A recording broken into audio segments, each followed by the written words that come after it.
ਦੋਸਤੋ ਪੰਜਾਬੀ ਟ੍ਰਿਬਿਊਨ ਦੇ ਰੋਜ਼ਾਨਾ ਪ੍ਰੋਗਰਾਮ ਵੇਲੇ ਦੀ ਗੱਲ ਵਿੱਚ ਤੁਹਾਡਾ ਸਵਾਗਤ ਹੈ।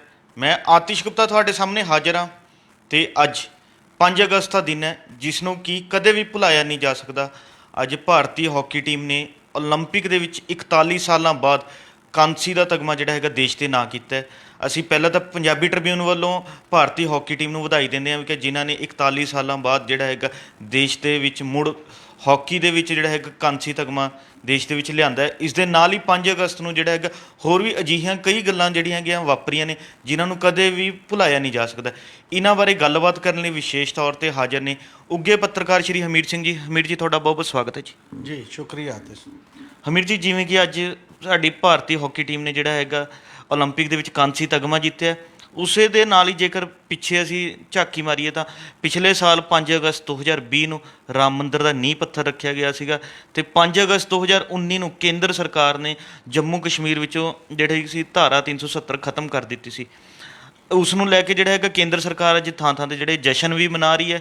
ਅਸੀਂ ਜਾਣਨਾ ਚਾਹਾਂਗੇ ਇੱਕ ਤਾਂ ਇਹ ਜਸ਼ਨਾਂ ਦੇ ਪਿੱਛੇ ਅਸਲ ਪੂਰਾ ਕਾਰਨ ਕੀ ਹੈ ਅਤੇ ਇਹ ਧਾਰਾ 370 ਹਟਾਉਣ ਤੋਂ ਬਾਅਦ ਦੇਸ਼ 'ਤੇ ਕਿਸ ਤਰ੍ਹਾਂ ਜਿਹੜੇ ਅਸਰ ਦੇਖਣ ਨੂੰ ਮਿਲੇ ਸੀ।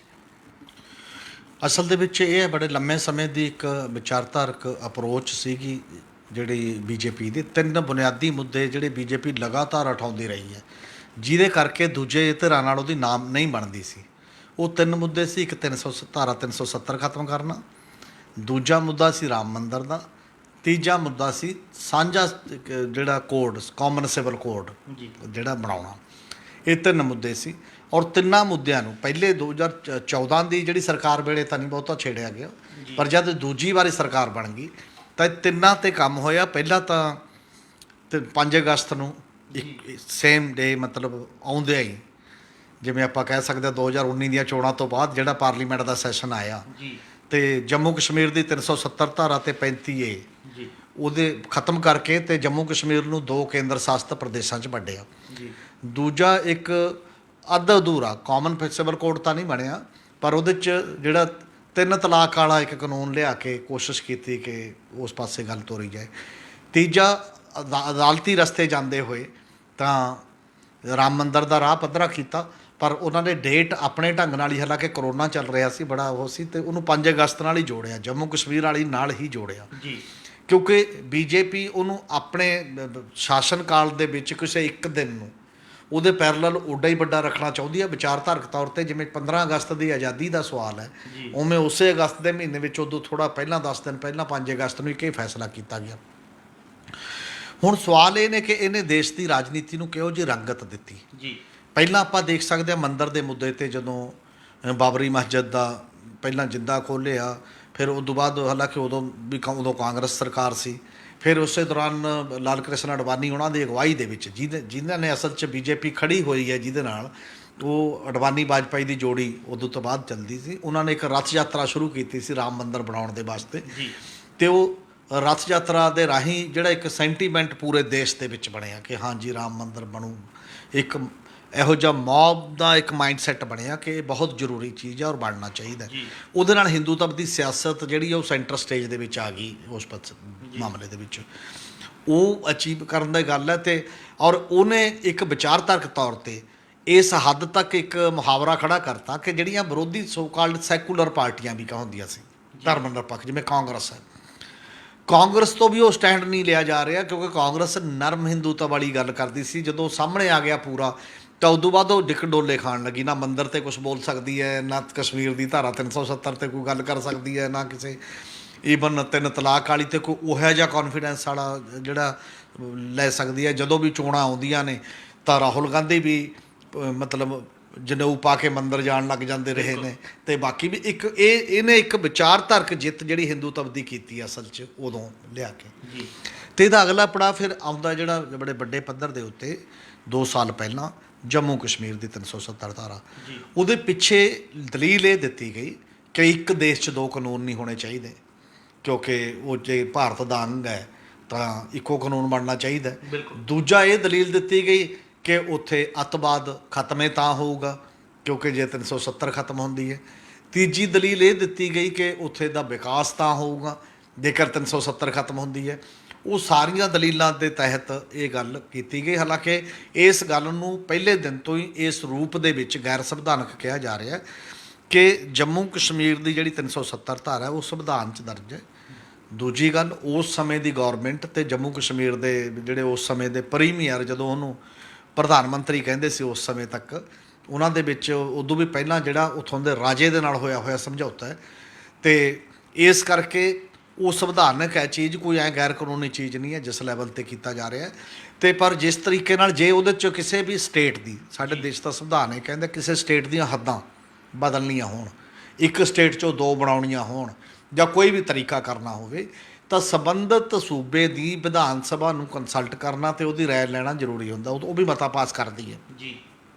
ਫਿਰ ਜੰਮੂ ਕਸ਼ਮੀਰ ਤਾਂ ਸਪੈਸ਼ਲ ਮਤਲਬ ਰੁਤਬੇ ਵਾਲਾ ਸਟੇਟ ਸੀ, ਉਹਦੀ ਵੀ ਕੋਈ ਰਾਏ ਨਹੀਂ ਲੈ ਗਈ। ਇਟ ਮੀਨ ਜੀ ਕਿ ਟ੍ਰੈਂਡ ਹੈ, ਇਹਨੂੰ ਇਹ ਵੀ ਕਹਿੰਦੇ ਨੇ ਜਿਹੜੇ ਸੰਵਿਧਾਨਕ ਮਾਹਰ ਨੇ ਕਿ ਰੁਝਾਨ ਗਲਤ ਪੈ ਰਿਹਾ ਅੱਗੇ ਨੂੰ। ਇੱਕ ਰੁਝਾਨ ਜੇ 370 ਹੈ ਇਕੱਲਾ ਆਪਦੇ ਆਪ ਹੀ ਕੇਂਦਰ ਸਰਕਾਰ ਇਕੱਲੀ ਸਿੰਪਲ ਪਾਰਲੀਮੈਂਟ ਦੇ ਵਿੱਚ ਲਿਆ ਕੇ ਇੱਕ ਬਹੁਗਿਣਤੀ ਨਾਲ ਕੱਟ ਦੂ, ਕੱਲ੍ਹ ਨੂੰ ਕਿਸੇ ਵੀ ਰਾਜ ਨਾਲ ਇਹ ਕੀਤਾ ਜਾ ਸਕਦਾ ਹੈ। ਜਿਵੇਂ ਆ ਪੰਜਾਬ ਦਾ ਨਹੀਂ ਰੌਲਾ ਪਿਛਲੇ ਦਿਨਾਂ 'ਚ ਕਰੇ ਉਮਰ ਪੈਦਾ ਹੋ ਗਿਆ ਵੀ ਜੀ ਪਠਾਨਕੋਟ ਤੇ ਆਹ ਜ਼ਿਲ੍ਹੇ ਤੋੜ ਕੇ ਉੱਧਰ ਲਾ ਦੂਗੀ ਕੇਂਦਰ, ਆਹ ਚੀਜ਼ਾਂ ਇੱਧਰ ਕਰ ਦੂਗੀ। ਤੇ ਹੁਣ ਲੋਕਾਂ ਦੇ ਵਿੱਚ ਕੋਈ ਡਰ ਪੈਦਾ ਹੋ ਗਿਆ ਵੀ ਜੇ ਜੰਮੂ ਕਸ਼ਮੀਰ ਕੀਤਾ ਜਾ ਸਕਦਾ ਤਾਂ ਆਪਣੇ ਵਾਲੇ ਵੀ ਤਾਂ ਤੋੜ ਕੇ ਕੀਤੇ ਹੀ ਜਾ ਸਕਦੇ ਨੇ।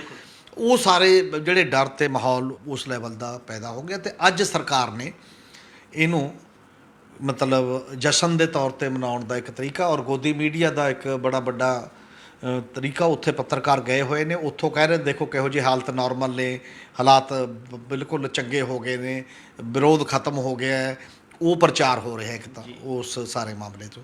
ਤੇ ਉਧਰ ਆਪਣੇ ਆਏ ਹੋਏ ਨੇ ਯੋਗੀ ਆਦਿੱਤਿਆਨਾਥ ਅਯੁੱਧਿਆ ਦੇ ਵਿੱਚ ਆਪਣੀ ਗੱਲ ਕਰਦੇ ਨੇ। ਪ੍ਰਧਾਨ ਮੰਤਰੀ ਇੱਥੋਂ ਵਰਚੁਅਲੀ ਇਹਨੂੰ ਇਤਿਹਾਸਕ ਡੇ ਦੇ ਤੌਰ ਤੇ ਸੰਬੋਧਨ ਕਰ ਰਹੇ ਨੇ ਕਿ ਕਿਸ ਨੇ, ਔਰ ਇੱਕ 56 ਪੇਜਾਂ ਦੀ ਬੁੱਕਲੈਟ ਜੰਮੂ ਕਸ਼ਮੀਰ ਦੀ ਸਰਕਾਰ ਨੇ ਜਿਹੜੀ ਹੈ ਲੈਫਟੀਨੈਂਟ ਗਵਰਨਰ ਨੇ ਕੱਢੀ ਹੈ, ਜਿੱਥੇ ਪ੍ਰਾਪਤੀਆਂ ਦੱਸੀਆਂ ਨੇ ਕਿ ਆਹ 2 ਸਾਲਾਂ 'ਚ ਉਹਦਾ 370 ਤੋੜਨ ਤੋਂ ਬਾਅਦ ਕਿੰਨਾ ਫਾਇਦਾ ਹੋਇਆ ਉਹਨੂੰ, ਜਦ ਕਿ ਦੂਜੇ ਪਾਸੇ ਉਹਨੂੰ ਕਾਊਂਟਰ ਕੀਤਾ ਜਾ ਰਿਹਾ ਕਿ ਇਹਦੇ 'ਚ ਝੂਠ ਵੀ ਹੈ ਬਹੁਤ, ਤੇ ਨਾਲ ਹੀ ਇਹ ਗੱਲ ਸੱਚਾਈ ਤੋਂ ਦੂਰ ਹੈ।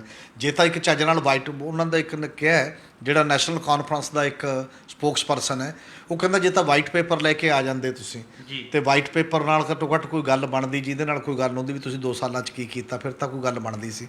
ਔਰ ਨਾਲ ਦੀ ਨਾਲ ਦੂਜੇ ਪਾਸੇ ਜਿਹੜੇ ਜੰਮੂ ਕਸ਼ਮੀਰ ਦੀਆਂ ਲੋਕਲ ਪਾਰਟੀਆਂ ਨੇ ਜਿਹੜੇ ਗੁਪਕਾਰ ਐਲਾਨਾਮੇ ਤੇ ਇਕੱਠੀਆਂ ਜੁੜੋ, ਉਹਨਾਂ ਨੇ ਵੀ ਅੱਜ ਮੀਟਿੰਗ ਕੀਤੀ ਹੈ ਕਿ ਜਿਹਨੇ ਅਗਲੀ ਰਣਨੀਤੀ ਬਣਾਈ ਹੈ ਕਿ 2 ਸਾਲਾਂ ਤੋਂ ਬਾਅਦ ਵੀ ਜੇਕਰ ਕੇਂਦਰ ਸ਼ਾਸਿਤ ਪ੍ਰਦੇਸ਼ ਦੇ ਤੌਰ ਤੇ ਲੈਫਟੀਨੈਂਟ ਗਵਰਨਰ ਦਾ ਰਾਜ ਚੱਲਦਾ, ਪ੍ਰੈਕਟੀਕਲੀ ਸਿੱਧਾ ਕੇਂਦਰ ਦਾ ਰਾਜ ਚੱਲਦਾ ਹੈ, ਤਾਂ ਕੀ ਕੀਤਾ ਜਾਵੇ ਡੈਮੋਕ੍ਰੇਸੀ ਦੇ ਮਾਮਲੇ ਦੇ ਵਿੱਚ।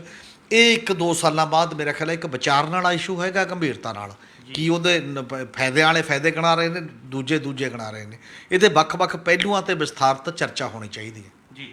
ਅਮੀਰ ਜੀ, ਜਿਵੇਂ ਤੁਸੀਂ ਦੱਸਿਆ ਵੀ ਕਿ ਕੇਂਦਰ ਸਰਕਾਰ ਨੇ 56 ਪੇਜਾਂ ਦੀ ਇੱਕ ਬੁੱਕਲੈਟ ਜਿਹੜੀ ਹੈਗੀ ਜਾਰੀ ਕਰਕੇ ਉੱਥੇ ਪ੍ਰਚਾਰ ਕੀਤਾ ਜਾ ਰਿਹਾ ਹੈ, ਤੇ ਉੱਥੇ ਵਿਰੋਧੀ ਪਾਰਟੀਆਂ ਵੀ ਮੀਟਿੰਗ ਕਰਕੇ ਜਿਹੜਾ ਹੈਗਾ 2 ਸਾਲਾਂ ਦੇ ਵਿੱਚ ਉੱਥੇ ਦੇ ਹਾਲਾਤਾਂ ਬਾਰੇ ਜਿਹੜਾ ਹੈਗਾ ਵਿਚਾਰ ਚਰਚਾ ਕਰ ਰਹੇ ਨੇ। ਅਸੀਂ ਜਾਣਨਾ ਚਾਹਾਂਗੇ ਕੇਂਦਰ ਸਰਕਾਰ ਕਿਸ ਤਰ੍ਹਾਂ ਪ੍ਰਚਾਰ ਕਰ ਰਹੀ ਹੈ, ਤੇ ਉੱਥੇ ਜਿਹੜੀ ਉੱਥੇ ਦੀ ਲੋਕਲ ਰਾਜਸੀ ਪਾਰਟੀਆਂ ਉਹਨਾਂ ਦਾ ਕੀ ਕਹਿਣਾ? ਅਸਲ 'ਚ ਇਹ ਹੈ ਕਿ ਇੱਕ ਤਾਂ ਕੇਂਦਰ ਸਰਕਾਰ ਇਹ ਕਹਿ ਰਹੀ ਹੈ, ਉਹ ਜਿਹੜੀ ਪ੍ਰਚਾਰ ਕੀਤਾ ਜਿਹੜਾ ਜੰਮੂ ਕਸ਼ਮੀਰ ਦੀ ਸਰਕਾਰ ਪ੍ਰਸ਼ਾਸਨ ਵੱਲੋਂ ਜਾਰੀ ਕੀਤੀ ਬੁੱਕਲੈਟ ਹੈ ਉਹ, ਕਿ ਉੱਥੇ ਹਾਲਾਤ ਨਾਰਮਲ ਹੋ ਗਏ ਨੇ। ਦੇਖੋ ਹੁਣ ਲੋਕ ਉੱਡੇ ਮੁਜ਼ਾਹਰੇ ਨਹੀਂ ਕਰ ਰਹੇ, ਹੁਣ ਅੱਤਵਾਦ ਘਟਿਆ, ਜੇ ਹੋ ਰਿਹਾ। ਪਰ ਦੂਜੇ ਪਾਸੇ ਇੱਕ ਕਾਊਂਟਰ ਹੈ। ਕਾਊਂਟਰ ਇਹ ਹੈ ਕਿ ਇਦੋਂ ਪਹਿਲਾਂ 1997 ਦੇ ਕਾਨੂੰਨ ਦੇ ਹਿਊਮਨ ਰਾਈਟਸ ਐਕਟ ਦੇ ਤਹਿਤ ਇੱਕ ਜੰਮੂ ਕਸ਼ਮੀਰ 'ਚ ਮਨੁੱਖੀ ਅਧਿਕਾਰ ਕਮਿਸ਼ਨ ਬਣਿਆ ਹੋਇਆ ਸੀ 1997 ਦੇ ਮੁਤਾਬਕ। 5 ਅਗਸਤ 2019 ਤੋਂ ਪਹਿਲਾਂ ਉਹਦੇ ਕੋਲ 8000 ਕੰਪਲੇਂਟਾਂ ਪੈਂਡਿੰਗ ਪਈਆਂ ਸੀ, ਜਿਹੜੇ ਲੋਕਾਂ ਨੇ ਇਹ ਕਿਹਾ ਗਿਆ ਸੀ ਕਿ ਸਾਡੇ ਜਿਹੜੇ ਬੰਦੇ ਨੇ, ਘਰ ਦੇ ਮੈਂਬਰ ਨੇ, ਉਹ ਪੁਲਿਸ ਨੇ ਚੱਕ ਲਏ, ਫੌਜ ਨੇ ਚੱਕ ਲਏ, ਕਿਤੇ ਪਤਾ ਨਹੀਂ ਲੱਗ ਰਿਹਾ ਮਰ ਗਏ ਜਾਂ ਹੈਗੇ ਨੇ, ਮਤਲਬ ਪਤਾ ਨਹੀਂ ਹੋਇਆ ਜੀ। ਹੁਣ ਉਹ ਜਿਹੜਾ ਕਮਿਸ਼ਨ ਤਾਂ ਜਦੋਂ ਸਿਸਟਮ ਹੀ ਭੰਗ ਹੋ ਗਿਆ ਤਾਂ ਕਮਿਸ਼ਨ ਵੀ ਭੰਗ ਹੋ ਗਿਆ। ਨਵਾਂ ਕੁਝ ਨਹੀਂ ਹੈ ਉਹਦੇ ਮੁਕਾਬਲੇ, ਨਾ ਉਹ 8000 ਕੇਸਾਂ ਦਾ ਕੀ ਹੈ, ਤੇ ਨਾ ਨਵੇਂ ਬੰਦੇ ਜਿਹੜੇ ਜੇ ਹਿਊਮਨ ਰਾਈਟਸ ਦੀ ਵਾਇਲੇਸ਼ਨ ਲੈ ਕੇ ਜਾਣ, ਉਹ ਅਰਜੀ ਕਿੱਥੇ ਦੇਣ, ਕਿੱਥੇ ਜਾਣ, ਸੰਸਥਾ ਕੋਈ ਨਹੀਂ ਹੈ ਨਵੀਂ ਜੀ। ਇੱਕ ਤਾਂ ਇਹ ਹੈ, ਉਹਦਾ ਅੰਕੜਾ ਆਊਗਾ ਫਿਰ ਕਿਵੇਂ ਸਾਹਮਣੇ ਕਿ ਕੀ ਹੋ ਰਿਹਾ, ਲੋਕ ਕੀ ਕਹਿੰਦੇ ਨੇ। ਤੇ ਲੋਕ ਜੇ ਜਾਣਗੇ ਵੀ ਪ੍ਰੋਟੈਸਟ ਕਰਨ ਤਾਂ ਕਿੱਥੇ ਜਾਣ, ਜਦੋਂ ਸਿੱਧੇ ਹੀ ਤੌਰ ਤੇ ਉਸ ਲੈਵਲ ਦਾ ਤੁਸੀਂ ਕਰਤਾ। ਅਗਲੀ ਗੱਲ ਇਹ ਹੈ ਕਿ ਲਗਾਤਾਰ ਹਰ ਹਫ਼ਤੇ ਵਾਂਗ ਹੀ ਇੱਕ ਨਵਾਂ ਨੋਟੀਫਿਕੇਸ਼ਨ ਜਾਰੀ ਹੋ ਰਿਹਾ। ਉਹਦੇ 'ਚ ਹੁਣ ਜਿਹੜੇ ਲੱਗੇ ਹੋਏ ਪੁਰਾਣੇ ਮੁਲਾਜ਼ਮ ਨੇ, ਜੇ ਕਿਸੇ ਦਾ ਰਿਸ਼ਤੇਦਾਰ ਵੀ ਹੈ ਕਿਸੇ ਦੂਰ ਨੇੜੇ ਦਾ, ਉਹ ਸਭ ਨੂੰ ਕੱਢਿਆ ਜਾ ਰਿਹਾ ਨੌਕਰੀ 'ਚੋਂ। ਇੱਕ ਰੂਟ ਤਾਂ ਕੱਢਤਾ ਹੈ ਕਿ ਤੂੰ ਤੇਰਾ ਫਲਾਨਾ ਬੰਦੇ ਨਾਲ ਸੰਬੰਧ ਆ, ਉਹ ਮਿਲੀਟੈਂਟ ਸੀ। ਕਦੇ ਦੇਸ਼ ਦੇ ਵਿੱਚ ਇਹ ਸੰਭਵ ਹੁੰਦਾ ਕਿ ਜੇ ਕਿਸੇ ਦਾ ਰਿਸ਼ਤੇਦਾਰ ਕੋਈ ਮਿਲੀਟੈਂਟ ਵੀ ਬਣ ਜੇ ਕਦੇ ਹੋਰ ਵੀ, ਤੇ ਉਹਦੀ ਵੀ ਨੌਕਰੀ ਲੈ ਲਓ ਤੀਜੇ ਬੰਦੇ ਦੀ ਜਾ ਕੇ। ਜੀ ਮਤਲਬ ਜਿਹੜਾ ਬੰਦਾ ਡਾਇਰੈਕਟ ਇਨਵੋਲਵ ਹੈ, ਤੁਸੀਂ ਕੋਈ ਕੇਸ ਉਹਦੇ ਤੇ ਕਰਦੇ ਹੋ ਨਾ। ਜੇ ਮੈਂ ਕੋਈ ਘਟਨਾ ਕੀਤੀ ਹੈ ਤਾਂ ਮੇਰੇ ਤੇ ਉਹ ਮੇਰੇ ਮਾਂ-ਬਾਪ ਜਾਂ ਕਿਸੇ ਹੋਰ ਰਿਸ਼ਤੇ ਮਾਮੇ ਤਾਏ ਭੂਆ ਫੁੱਫੜ ਨੂੰ ਚੱਕ ਕੇ ਥੋੜ੍ਹੀ ਕਤਲ ਕਰ ਦੋਗੇ।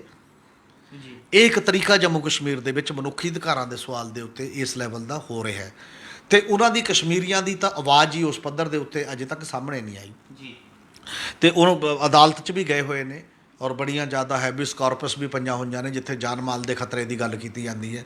ਜੰਮੂ ਕਸ਼ਮੀਰ ਦੀ ਸੰਵਿਧਾਨਕ ਵੈਧਤਾ ਦੀ ਵੀ ਗੱਲ ਜਿਹੜੀ ਹੈ ਉਹ ਵੀ ਅਜੇ ਕੋਰਟ ਦੇ ਵਿੱਚ ਪੈਂਡਿੰਗ ਪਈ ਹੋਈ ਹੈ।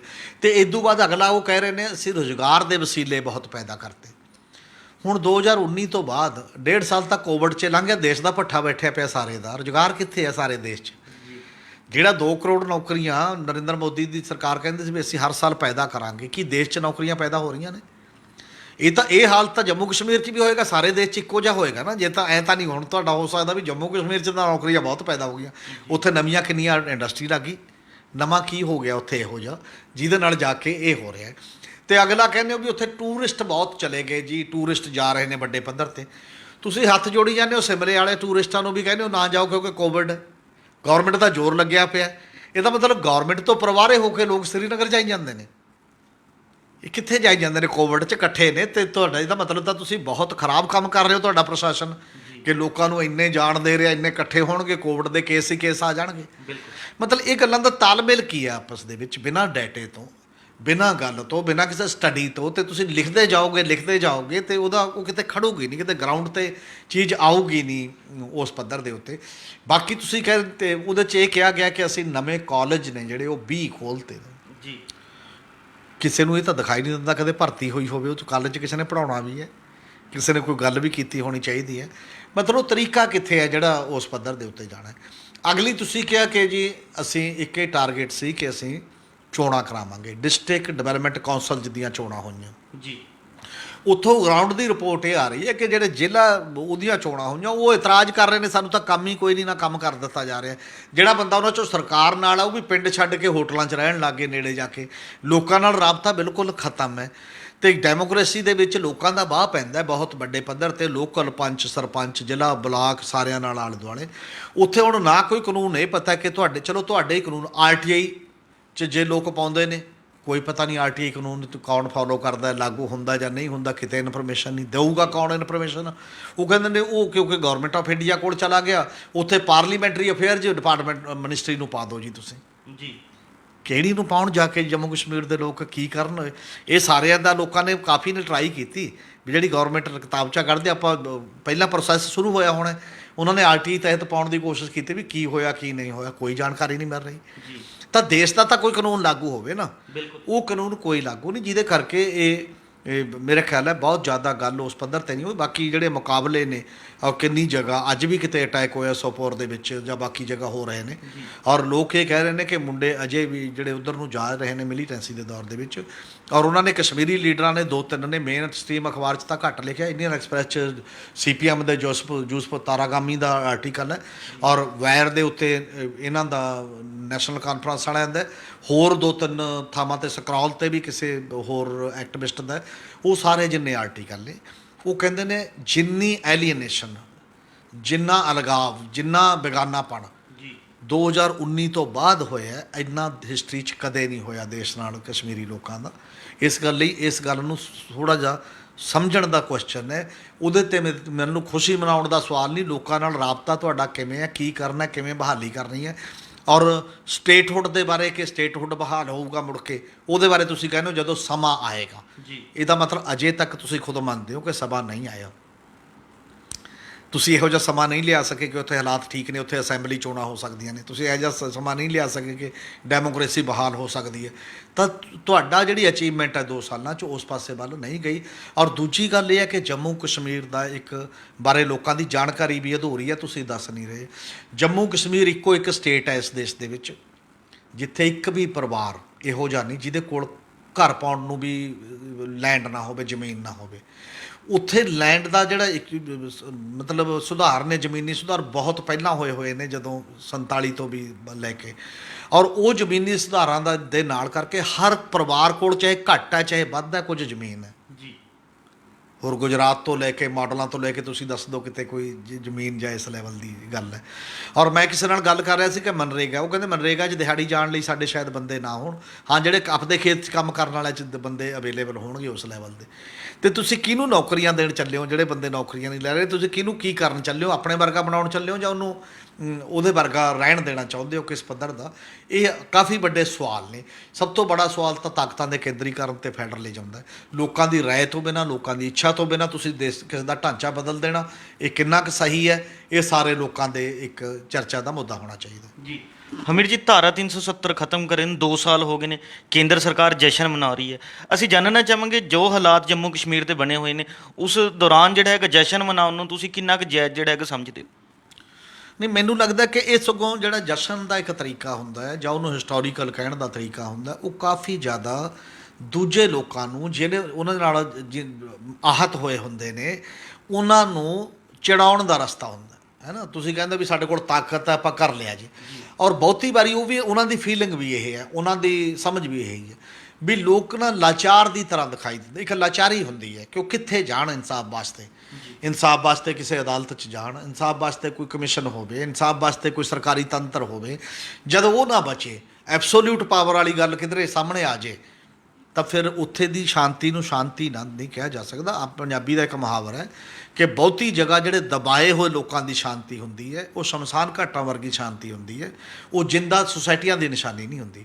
ਜਿੰਦਾ ਸੁਸਾਇਟੀਆਂ ਦੇ ਵਿੱਚ ਹਰ ਇੱਕ ਨੂੰ ਆਪਣੀ ਗੱਲ ਕਹਿਣ ਦਾ ਹੱਕ ਹੁੰਦਾ। ਤੁਸੀਂ ਲੌਜੀਕਲੀ ਉਹਦਾ ਜਵਾਬ ਦਿੰਦੇ ਹੋ, ਤੁਸੀਂ ਆਪਣੀ ਜਿਹੜੀ ਅਥਾਰਟੀ ਹੈ ਉਹ ਤੱਥਾਂ ਦੇ ਨਾਲ, ਉਹ ਲੌਜਿਕ ਦੇ ਨਾਲ, ਦਲੀਲ ਦੇ ਨਾਲ ਸਾਬਤ ਕਰਦੇ ਹੋ, ਨਾ ਕਿ ਡੰਡੇ ਦੇ ਜ਼ੋਰ ਸਾਬਤ ਕਰਦੇ ਹੋ। ਇਹ ਇੱਕ ਤਾਂ ਉਹਦਾ ਬੜਾ ਵੱਡਾ ਗੈਪ ਹੈ। ਅਗਲੀ ਗੱਲ, ਜਿਹੜਾ ਦਲੀਲ ਤੁਸੀਂ ਬੁਨਿਆਦੀ ਦਿੱਤੀ ਕਿ ਇਸ ਦੇਸ਼ ਦੇ ਵਿੱਚ ਸਾਰੇ ਸੂਬਿਆਂ 'ਚ ਇੱਕੋ ਕਾਨੂੰਨ ਹੋਊਗਾ, ਇੱਕ ਦੇਸ਼ ਹੈ, ਤਾਂ ਉਹ ਕਾਨੂੰਨ ਤੁਹਾਨੂੰ ਨਾਰਥ ਈਸਟ 'ਚ ਵੀ ਲਾਗੂ ਕਰਨਾ ਪਏਗਾ ਜਿੱਥੇ 371 ਧਾਰਾ ਹੈ, ਜਿੱਥੇ ਏ ਤੋਂ ਲੈ ਕੇ ਐਚ ਤੱਕ ਦੀਆਂ ਪਾਵਰਾਂ ਨੇ, ਵੱਖ-ਵੱਖ ਕਿਸਮ ਦੀਆਂ ਪਾਵਰਾਂ ਨੇ। ਟਰਾਈਬਲ 'ਚ ਅਲੱਗ ਹੈ ਕਿਉਂਕਿ ਦੇਸ਼ ਦੀ ਵੰਨ-ਸੁਵੰਨਤਾ ਇਹੋ ਜਿਹੀ ਹੈ ਜਿੱਥੇ ਤੁਸੀਂ ਵੱਖ-ਵੱਖ। ਔਰ ਅਸਾਮ ਦਾ ਜਦੋਂ ਰੌਲਾ ਪਿਆ CAA ਤੇ ਮਾਮਲੇ 'ਤੇ, ਔਰ ਇਹੀ ਕਹਿਣ ਲੱਗ ਗਏ ਕਿ ਆਪਾਂ ਅਸਾਮ ਬਾਅਦ 'ਚ ਕਰਾਂਗੇ, ਉੱਥੇ ਨਾਗਰਿਕ ਸੋਧ ਬਿੱਲ ਤੁਸੀਂ ਗੱਲ ਨਹੀਂ ਕਰ ਰਹੇ। ਔਰ ਜਦੋਂ ਰੌਲਾ ਪੈਂਦਾ ਤੇ ਅਸਾਮ ਤੇ ਮਿਜ਼ੋਰਮ ਦਾ ਇੱਕ ਦੂਜੇ 'ਚ ਪੁਲਿਸ ਬੰਦੇ ਮਾਰ ਦਿੰਦੀ ਹੈ ਇੱਕ ਦੂਜੇ ਦੇ ਨਾਲ ਉਸੇ ਲੈਵਲ ਦੇ ਕਰਕੇ, ਉਹ ਵੀ ਅਧਿਕਾਰਾਂ ਦੇ ਕੁਐਸਚਨ ਨੇ ਆਪਸੀ ਕਿ ਸਾਡੇ ਤੁਸੀਂ ਕਿਵੇਂ ਪੈਨੀਟਰੇਟ ਕਰਦੇ ਹੋ। ਐਡੇ ਵੱਡੇ ਕੰਟਰੀ ਦੇ ਵਿੱਚ ਵੰਨ ਸੁਵੰਨਤਾ ਹੋਏਗੀ, ਵੰਨ ਸੁਵੰਨਤਾ ਕਰਕੇ ਵੱਖ-ਵੱਖ ਤਰ੍ਹਾਂ ਦਾ ਵਿਵਹਾਰ ਵੀ ਥੋੜ੍ਹਾ ਬਹੁਤ ਉਸ ਲੈਵਲ 'ਤੇ ਰੱਖਣਾ ਪੈਂਦਾ। ਤੁਸੀਂ ਇੱਕੋ ਐਕਟ ਅੱਜ ਲਾਗੂ ਕਰ ਦੋਗੇ ਤਾਂ ਕਿੰਨੇ ਸਟੇਟਾਂ 'ਚ ਪੰਗਾ ਹੋਰ ਪੈ ਜਾਊਗਾ ਜੀ। ਔਰ ਜਿਹੜੇ ਕਬਾਇਲੀ ਖੇਤਰ ਨੇ ਉੱਥੇ ਸਪੈਸ਼ਲ ਰਾਈਟਸ ਕਬਾਇਲੀਆਂ ਵਾਸਤੇ ਨੇ ਕਿਉਂਕਿ ਉਹਨਾਂ ਦਾ ਜੀਵਨ ਉੱਥੇ ਦੀ ਲੈਂਡ ਨਾਲ, ਉੱਥੇ ਦੇ ਦਰਖਤਾਂ ਦੇ ਨਾਲ, ਜਲ ਜੰਗਲ ਜ਼ਮੀਨ ਨਾਲ ਜੁੜਿਆ ਹੋਇਆ ਹੈ। ਉੱਥੇ ਦੀਆਂ ਕੌਂਸਲਾਂ ਨੂੰ ਅਲੱਗ ਟਾਈਪ ਦੇ ਅਧਿਕਾਰ ਨੇ, ਬਾਕੀ ਦੀਆਂ ਕੌਂਸਲਾਂ ਨੂੰ ਤਾਂ ਉਹ ਅਧਿਕਾਰ ਫਿਰ ਨਹੀਂ ਹੈ ਜੀ, ਕਿਉਂਕਿ ਉਹ ਸਪੈਸ਼ਲ ਇਤਿਹਾਸਕ ਪਿਛੋਕੜ ਦੇ ਵਿੱਚੋਂ ਪੈਦਾ ਹੁੰਦੇ ਨੇ। ਇਸੇ ਤਰ੍ਹਾਂ ਜਿਵੇਂ ਅਸੀਂ ਰਿਜ਼ਰਵੇਸ਼ਨ ਇਤਿਹਾਸਕ ਪਿਛੋਕੜ 'ਚੋਂ ਪੈਦਾ ਹੋਈ ਤੀ ਹੈ, ਅਤੇ ਇੱਕ ਲਾ ਦਾ ਮਤਲਬ ਤਾਂ ਫਿਰ ਤੁਸੀਂ ਕਹੋਗੇ ਕੱਲ੍ਹ ਨੂੰ ਰਿਜ਼ਰਵੇਸ਼ਨ ਖਤਮ ਕਰ ਦਿਓ SC ST ਦੀ, ਬਿਲਕੁਲ ਸਭ ਲਈ ਬਰਾਬਰ ਲਾ ਹੋ ਜੂ। ਜਿਹੜੀ ਬਰਾਬਰੀ ਦਾ ਇੱਕ ਵਰਤਾਰਾ ਆਪਣੇ ਆਪ ਇੱਕ ਸੈਂਟੀਮੈਂਟ ਹੈ। ਬਰਾਬਰੀ ਐਵੇਂ ਨਹੀਂ, ਬਰਾਬਰੀ ਦੀ ਕੋਸ਼ਿਸ਼ ਕਰਨ ਦੇ ਵਾਸਤੇ ਕਈ ਚੀਜ਼ਾਂ ਤੁਹਾਨੂੰ ਕਰਨ ਦੀ ਲੋੜ ਪੈਂਦੀ ਹੈ। ਬਲਕਿ ਰੌਲਾ ਦੇਸ਼ ਦੇ ਵਿੱਚ ਇਹਦੋਂ ਉਲਟ ਚੱਲ ਰਿਹਾ ਹੁਣ। ਇਸ ਮੇਨ ਸਟਰੀਮ ਜਿਹੜੀ BJP ਦੀ ਧਾਰਾ ਇਹਦੇ ਖਿਲਾਫ ਜੀ, ਦੇਸ਼ ਦੂਜੇ ਸੂਬਿਆਂ ਲਈ ਵੀ ਫੈਡਰਲਿਜ਼ਮ ਦੀ ਆਵਾਜ਼ ਉਠਾ ਰਿਹਾ ਹੈ। ਦੇਸ਼ ਇਹ ਕਹਿ ਰਿਹਾ ਕਿ ਕੇਂਦਰ ਕੋਲ ਤਾਕਤ ਘਟੇ, ਰਾਜਾਂ ਕੋਲ ਵਧੇ, ਤਾਂ ਕਿ ਰਾਜ ਆਪੋ ਆਪਣੇ ਹਾਲਾਤ ਦੇ ਮੁਤਾਬਕ ਵਿਕਸਿਤ ਹੋ ਸਕਣ। ਰਾਜ ਮੰਗਤੇ ਬਣ ਗਏ ਨੇ, ਅਤੇ ਤੁਸੀਂ ਇੱਕ ਦੇਸ਼ ਦਾ ਜਿਹੜਾ ਸਪੈਸ਼ਲ ਸਟੇਟਸ ਖਤਮ ਕਰਕੇ ਕਿਵੇਂ ਕਹਿ ਸਕਦੇ ਹੋ ਕਿ ਇਹ ਬਿਹਤਰ ਹੈ? ਜੇ ਸਾਰੇ ਦੇਸ਼ ਦੇ ਵਿੱਚ ਫੈਡਰਲਿਜ਼ਮ ਦੀ ਡਿਮਾਂਡ ਜੇਕਰ ਉੱਠ ਰਹੀ ਹੈ, ਜੇਕਰ ਆਪੋਜੀਸ਼ਨ ਇਕੱਠੀ ਹੋ ਰਹੀ ਹੈ ਤੁਹਾਡੇ ਖਿਲਾਫ ਇਸੇ ਗੱਲ ਦੇ ਵਿੱਚ, ਇਹਦਾ ਮਤਲਬ ਤੁਹਾਡੀ ਲਾਈਨ ਜਿਸ ਦਿਸ਼ਾ 'ਚ ਜਾ ਰਹੇ ਹੋ ਉਹ ਦਿਸ਼ਾ 'ਤੇ ਸਵਾਲੀਆ ਨਿਸ਼ਾਨ ਹੈ। ਜਾਂ ਤਾਂ ਇੱਕ ਗੱਲ ਕਰਦੇ, ਅੱਜ ਵੀ BJP ਵੀ ਕਰਦੀ, ਬਾਕੀ ਪਾਰਟੀਆਂ ਵੀ ਕਰਦੀਆਂ, ਇੱਕ ਵਿਆਪਕ ਪੱਧਰ 'ਤੇ ਸੈਮੀਨਾਰ ਹੁੰਦੇ, ਉਹਨਾਂ ਫੈਸਲਿਆਂ ਦੀ ਚੀਰ ਫਾੜ ਹੁੰਦੀ, ਔਰ ਜੇ ਲੱਗਦਾ ਕਿ ਉਹ ਬਹੁਤ ਬਿਹਤਰ ਤਰੀਕੇ ਨਾਲ ਨਹੀਂ ਹੋਏ ਫੈਸਲੇ ਤਾਂ ਇੱਕ ਮੌਕਾ ਹੁੰਦਾ ਉਹਨੂੰ ਵਿਡਰਾ ਕਰਨ ਦੇ ਵਿੱਚ ਵੀ। ਔਰ ਹੁਣ ਜਿਹੜੇ ਕਸ਼ਮੀਰੀ ਲੀਡਰ ਨੇ ਜਿਨ੍ਹਾਂ ਨੂੰ ਤੁਸੀਂ ਕਿਹਾ ਸੀ ਇਹ ਬੇੜਾ ਬਿਹਾ ਚੁੱਕੇ ਨੇ, ਕਰਪਟ ਨੇ, ਅਸੀਂ ਨਵੀਂ ਲੀਡਰਸ਼ਿਪ ਪੈਦਾ ਕਰਾਂਗੇ, ਫਲਾਪ ਹੋਈ ਹੈ। ਨਵੀਂ ਲੀਡਰਸ਼ਿਪ 2 ਸਾਲਾਂ 'ਚ ਪੈਦਾ ਨਹੀਂ ਹੋਈ। ਇਸੇ ਕਰਕੇ ਪ੍ਰਧਾਨ ਮੰਤਰੀ ਨੂੰ ਉਹਨਾਂ ਹੀ ਗੁਪਕਾਰ ਵਾਲੇ ਲੀਡਰਾਂ ਨੂੰ ਬੁਲਾਉਣਾ ਪੈਂਦਾ, ਇਸੇ ਲਈ ਉਹਨਾਂ ਨਾਲ ਗੱਲ ਆ। ਔਰ ਉਹ ਇਹ ਕਹਿ ਕੇ ਆਏ ਨੇ ਜੀ, ਅਜੇ ਤੱਕ ਉਹ ਨੁਮਾਇੰਦੇ ਨੇ ਜੰਮੂ ਕਸ਼ਮੀਰ ਦੇ, ਉਹ ਇਹ ਕਹਿ ਕੇ ਆਏ ਨੇ ਕਿ ਜੇ BJP 370 ਤੋੜਨ ਲਈ 70 ਸਾਲ ਇੰਤਜ਼ਾਰ ਕਰਦੀ ਰਹੀ ਹੈ, ਜੀ ਤਾਂ ਅਸੀਂ ਵੀ ਇਹਦੀ ਬਹਾਲੀ ਲਈ 70 ਸਾਲ ਲੜਾਂਗੇ। ਜੀ ਤੇ ਇਹ ਡਿਟਰਮੀਨੇਸ਼ਨ ਦਾ ਸਵਾਲ ਹੈ। ਹੁਣ ਇਹ ਟਕਰਾਅ ਪੈਦਾ ਕਰਨਾ ਹੈ ਦੇਸ਼ ਦੇ ਵਿੱਚ, ਜਾਂ ਟਕਰਾਅ ਨੂੰ ਸੋਲਵ ਕਰਨ ਦਾ ਕੋਈ ਤਰੀਕਾ? ਇਸੇ ਕਰਕੇ ਇਹ ਹੈ ਕਿ ਜਿਹੜਾ ਹਿੰਦੂ ਤਵੀ ਜਾਂ ਤਾਕਤਾਂ ਦੇ ਕੇਂਦਰੀਕਰਨ ਦਾ ਇੱਕ ਮਿਜਾਜ ਹੁੰਦਾ ਹੈ, ਤਰੀਕਾਕਾਰ ਹੁੰਦਾ ਹੈ, ਇਹ ਨਾ ਲੋਕਾਂ ਦੀ ਵੈਲਫੇਅਰ ਕਰਦਾ ਬਹੁਤ ਵੱਡੇ ਪੱਧਰ ਤੇ, ਨਾ ਬਨਸਵੰਨਤਾ ਦੇ ਅਨੁਕੂਲ ਹੁੰਦਾ ਵੱਡੇ ਪੱਧਰ ਤੇ। ਇਹਨੂੰ ਰੀਥਿੰਕ ਕਰਨਾ ਚਾਹੀਦਾ। ਇੱਕ ਵੱਡੀ ਡਿਬੇਟ ਡੈਮੋਕ੍ਰੇਸੀ ਕੀ ਹੁੰਦੀ ਹੈ, ਜਮਹੂਰੀਅਤ ਦੇ ਵਿੱਚ ਲੋਕਾਂ ਦੀ ਤਾਕਤ ਕੀ ਹੁੰਦੀ ਹੈ, ਲੋਕਾਂ ਦੀ ਕਿਵੇਂ ਮੰਨੀ ਜਾਣੀ ਹੁੰਦੀ ਹੈ, ਉਸ 'ਤੇ ਚਰਚਾ ਕਰਨ ਦੀ ਲੋੜ ਹੈ ਇਸ ਦਿਨ ਦੇ ਵਿੱਚ। ਹਮੀਰ ਜੀ, ਜੇ ਜਮਹੂਰੀਅਤ ਦੀ ਗੱਲ ਕੀਤੀ ਹੈ, ਜਮਹੂਰੀਅਤ 'ਤੇ ਨਜ਼ਰ ਮਾਰੀਏ ਤਾਂ 2 ਸਾਲਾਂ ਤੋਂ ਜਿਹੜਾ ਜੰਮੂ ਕਸ਼ਮੀਰ ਦੇ ਵਿੱਚ ਗਵਰਨਰ ਰਾਜ ਲੱਗਿਆ ਹੋਇਆ ਹੈ, ਹੋਰ ਕਿੰਨਾ ਕੁ ਸਮਾਂ ਜਿਹੜਾ ਹੈਗਾ ਚੱਲ ਸਕਦਾ ਹੈ, ਜਾਂ ਸਰਕਾਰ ਕਿੰਨਾ ਕੁ ਸਮਾਂ ਜਿਹੜਾ ਹੈਗਾ ਇਸ ਨੂੰ ਗਵਰਨਰ ਰਾਜ ਨੂੰ ਲਾਗੂ ਰੱਖ ਸਕਦੀ ਹੈ? ਔਰ ਸਰਕਾਰ ਜਿੰਨਾ ਸਮਾਂ ਵੀ ਰੱਖੂਗੀ, 2 ਸਾਲ ਤਾਂ ਹੋ ਗਏ, ਜੀ ਸਰਕਾਰ ਦੀ ਦੁਨੀਆ ਪੱਧਰ ਤੇ ਵੀ ਫਜੀਅਤ ਹੋਏਗੀ ਔਰ ਇੱਥੇ ਵੀ। ਅਜੇ ਤਾਂ ਡੀਲਿਮਿਟੇਸ਼ਨ ਕਰਨਗੇ, ਕਹਿੰਦੇ ਨੇ ਉਹ ਡੀਲਿਮਿਟੇਸ਼ਨ ਦਾ ਕ੍ਰਾਈਟੇਰੀਆ ਬਣਨਾ ਬਾਕੀ। ਫਿਰ ਤੁਸੀਂ ਯੂਟੀ 'ਚ ਹੀ ਇਲੈਕਸ਼ਨ ਕਰਾ ਦੋਗੇ ਜਾਂ ਉਹਨੂੰ ਸਟੇਟਹੁੱਡ ਦਾ ਦਿਓਗੇ? ਸਟੇਟਹੁੱਡ ਦਾ ਦਿਓਗੇ ਜਾਂ ਉਹਨਾਂ ਦੀ 370 ਧਾਰਾ ਬਹਾਲੀ ਹੋਏਗੀ, ਜਿੱਥੇ ਟੈਕਨੀਕਲ ਬਹੁਤ ਮੁੱਦੇ ਨੇ। ਅਜੇ ਤਾਂ ਇੱਕੋ ਤਰੀਕੇ ਨਾਲ ਨਹੀਂ ਤੁਸੀਂ ਚੱਲ ਸਕਦੇ। ਇਸ ਕਰਕੇ ਜਿਹੜਾ ਮਾਹੌਲ ਲੱਗ ਰਿਹਾ ਹੈ ਵੀ ਹੋਰ ਸਾਲ ਹੋਰ ਚੱਲੂਗਾ, ਤਾਂ ਜੰਮੂ ਕਸ਼ਮੀਰ ਬਾਰੇ ਬਾਹਰ ਇੱਕ ਚਰਚਾ ਇਹ ਚੱਲੂਗੀ ਸਾਰੀ ਦੁਨੀਆ ਦੇ ਵਿੱਚ ਕਿ ਤੁਸੀਂ ਬਾਈ ਫੋਰਸ ਉਹਨੂੰ ਕਬਜ਼ੇ 'ਚ ਰੱਖਿਆ ਹੋਇਆ ਹੈ, ਲੋਕਾਂ ਦੀ ਬਿੱਲ ਦੇ ਨਾਲ ਨਹੀਂ। ਲੋਕਾਂ ਦੀ ਬਿੱਲ ਉਦੋਂ ਪਤਾ ਲੱਗੂ ਜਦੋਂ ਤੁਸੀਂ ਚੋਣਾਂ ਕਰਾਓਗੇ। ਲੋਕਾਂ ਦੀ ਬਿੱਲ ਉਦੋਂ ਪਤਾ ਲੱਗਣੀ ਹੈ ਜਦੋਂ ਤੁਸੀਂ ਲੋਕਾਂ ਦੀ ਰਾਏ ਲਈ ਕੋਈ ਕੈਂਡੀਡੇਟ ਖੜੇ ਹੋਣਗੇ। ਆਹ ਜਿਹੜੀ ਚੋਣਾਂ ਹੁਣ ਹੋਈਆਂ ਨੇ ਡਿਸਟ੍ਰਿਕਟ ਡਿਵੈਲਪਮੈਂਟ ਕੌਂਸਲਾਂ ਦੀਆਂ ਵੀ, ਉੱਥੇ ਵੀ ਜਿਹੜਾ ਜੁਆਇੰਟ ਗੁਪਕਾਰ ਫਰੰਟ ਹੈ ਉਹ ਨੰਬਰ 1 ਜੇਤੂ ਰਿਹਾ। ਉਹ ਤੁਹਾਡਾ ਬੀਜੇਪੀ ਉੱਥੋਂ ਸੈਕੰਡ ਪਾਰਟੀ ਹੈ, ਇਹਨੇ ਕਿਹਾ ਸੀ ਕਸ਼ਮੀਰ 'ਚ ਤਾਂ ਕੁਝ ਵੀ ਨਹੀਂ ਮਿਲਿਆ। ਈਵਨ ਜੰਮੂ ਵਾਲੀ ਸਾਈਡ ਦੇ ਵਿੱਚ ਵੀ ਉਹਨਾਂ ਨੇ ਕਾਫੀ ਸੀਟਾਂ ਜਿੱਤੀਆਂ ਨੇ। ਇਸ ਕਰਕੇ ਲੋਕਾਂ ਦੀ ਪਲਸ ਤਾਂ ਹੋਰ ਇਦੋਂ ਬਿਨਾਂ ਕਿਵੇਂ ਦੇਖੀ ਜਾ ਸਕਦੀ ਹੈ? ਜਾਂ ਕੋਈ ਵੱਡੇ ਪੱਧਰ 'ਤੇ ਕੋਈ ਰਾਇਸ਼ੁਮਾਰੀ ਕਿਸੇ ਕੋਈ ਸਟੱਡੀ ਹੋਈ ਹੋਵੇ, ਜਾਂ ਫਿਰ ਚੋਣਾਂ ਕਰਾਈਆਂ ਜਾਣ। ਇਹਦੇ ਤੋਂ ਬਿਨਾਂ ਤਾਂ ਲੋਕਾਂ ਦੀ ਗੱਲ ਨਹੀਂ ਸਾਹਮਣੇ ਆਉਣੀ। ਮੈਨੂੰ ਲੱਗਦਾ ਜਿੰਨੀ ਦੇਰੀ ਕੀਤੀ ਜਾਊਗੀ ਓਨਾ ਹੀ ਇਹ ਫੈਸਲਾ ਮਜ਼ਾਕ ਦਾ ਪਾਤਰ ਬਣਦਾ ਜਾਊਗਾ। ਜਿੰਨੀ ਜਲਦੀ ਲੋਕਾਂ ਦੀ ਰਾਏ ਹੋਊਗੀ, ਸਟੇਟ ਦਾ ਮਾਮਲਾ, ਸਟੇਟਹੁੱਡ ਦਾ, ਮੇਰੇ ਖਿਆਲ ਗਵਰਨਮੈਂਟ ਨੂੰ ਲੱਗਦਾ ਹੈ ਜੇ ਜਾਂਦੀ ਹੋ ਗਈ ਕਿਤੇ ਨਾ ਕਿਤੇ ਸਟੇਟਹੁੱਡ ਡਿਕਲੇਅਰ ਕਰਕੇ ਇਲੈਕਸ਼ਨਾਂ ਕਰਾ ਦਾਂਗੇ, ਅਤੇ ਉਸ ਪੱਧਰ 'ਤੇ ਮੈਨੂੰ ਤਾਂ ਲੱਗਦਾ ਉਹ ਮੌਕਾ ਵੀ ਅਜੇ ਜਲਦੀ ਆਉਣ ਵਾਲਾ ਨਹੀਂ ਹੈ। ਔਰ ਨਾ ਆਉਣ ਦਾ ਮਤਲਬ ਸਿੱਧਾ ਸਾਫ਼ ਮੰਨਿਆ ਜਾਏਗਾ ਕਿ ਤਾਕਤ ਦੇ ਕੇਂਦਰੀਕਰਨ ਦਾ 24 ਤੱਕ ਤੋਂ ਪਹਿਲਾਂ ਤਾਂ ਲਿਆਉਣਾ ਹੀ ਪਏਗਾ। ਅਤੇ ਨਹੀਂ ਤਾਂ 24 'ਚ ਕੀ ਹੁੰਦਾ, ਬੀਜੇਪੀ ਮੁੜ ਆਉਂਦੀ ਹੈ ਜਾਂ ਕੋਈ ਹੋਰ ਧਿਰ ਆ ਜਾਂਦੀ ਹੈ, ਉਹ ਕੀ ਕਰੂਗੀ ਉਹਦਾ ਵੀ ਸਵਾਲ ਹੈ। ਪਰ ਸਾਡੇ ਅਜੇ ਵਿਰੋਧੀ ਪਾਰਟੀਆਂ ਦਾ ਸਟੈਂਡ ਵੀ ਕਲੈਰਿਟੀ ਨਹੀਂ ਹੈ ਜੰਮੂ ਕਸ਼ਮੀਰ 'ਤੇ। ਔਰ ਜਿੰਨਾ ਚਿਰ ਵਿਰੋਧੀ ਪਾਰਟੀਆਂ ਵੀ ਇੱਕ ਸਟੈਂਡ ਇਹਦੇ 'ਤੇ ਨਹੀਂ ਲੈਂਦੀਆਂ, ਅੱਜ ਮੈਨੂੰ ਲੱਗਦਾ ਪਾਰਲੀਮੈਂਟ ਦਾ ਮਾਹੌਲ ਸੀ ਤਾਂ ਪਾਰਲੀਮੈਂਟ 'ਚ ਵਿਰੋਧੀਆਂ ਨੂੰ ਇਹਦੇ 'ਤੇ ਕਰਨਾ ਚਾਹੀਦੀ ਸੀ ਗੱਲ ਠੋਕ ਕੇ ਨਾ, ਵੀ ਕੀ ਹੈ, ਕੀ ਮਜ਼ਾਕ ਤੁਸੀਂ ਕਰ ਰਹੇ ਹੋ, ਕੀ ਹਾਲ ਕੀਤਾ ਲੋਕਾਂ ਦਾ, ਮਨੁੱਖੀ ਅਧਿਕਾਰਾਂ ਦੇ ਸਵਾਲ ਨੇ। ਪਰ ਉਹ ਵੀ ਥੋੜ੍ਹੇ ਬਬਲਿੰਗ 'ਚ ਨੇ, ਕਿਤੇ ਬੀਜੇਪੀ ਮੁੜ ਕੇ ਨਾ ਕਹਿੰਦੇ ਦੇਸ਼ ਧਰੋਹੀ ਨੇ। ਇਹ ਤਾਂ ਦੇਖੋ 370 ਨੂੰ ਕਹਿੰਦੇ ਨੇ ਬਾਰ-ਬਾਰ ਨਾ, ਫਿਰ ਕਾਂਗਰਸ 370 'ਤੇ ਸਟੈਂਡ ਲਵੇ, ਅਤੇ ਜਿਹੜੀ ਕਿ ਲੈਣਾ ਉਹਨਾਂ ਨੂੰ ਮੁਸ਼ਕਲ ਹੋ ਰਿਹਾ ਜਿਹੋ ਜਿਹਾ ਮਾਹੌਲ ਦੇਸ਼ ਦੇ ਵਿੱਚ ਬਣ ਰਿਹਾ। ਤੁਸੀਂ ਇਨਸਾਫ 'ਤੇ ਖੜ੍ਹਨਾ ਜਾਂ ਵੋਟ 'ਤੇ ਖੜ੍ਹਨਾ, ਇਹ 2 ਗੱਲਾਂ 'ਚੋਂ ਚੋਣ ਦੇਸ਼ ਨੂੰ ਕਰਨੀ ਪੈਣੀ ਹੈ। ਇਹ ਸਨ ਸਾਡੇ ਸੀਨੀਅਰ ਪੱਤਰਕਾਰ ਸ਼੍ਰੀ ਹਮੀਰ ਸਿੰਘ ਜੀ, ਜਿਨ੍ਹਾਂ ਨੇ ਆਪਣੇ ਵਡਮੁੱਲੇ ਵਿਚਾਰ ਸਾਡੇ ਨਾਲ ਸਾਂਝੇ ਕੀਤੇ। ਕੱਲ੍ਹ ਨੂੰ ਇਸੇ ਸਮੇਂ ਇੱਕ ਨਵੇਂ ਮੁੱਦੇ ਦੇ ਨਾਲ ਫਿਰ ਮਿਲਾਂਗੇ ਪ੍ਰੋਗਰਾਮ ਵੇਲੇ ਦੀ ਗੱਲ ਵਿੱਚ। ਧੰਨਵਾਦ।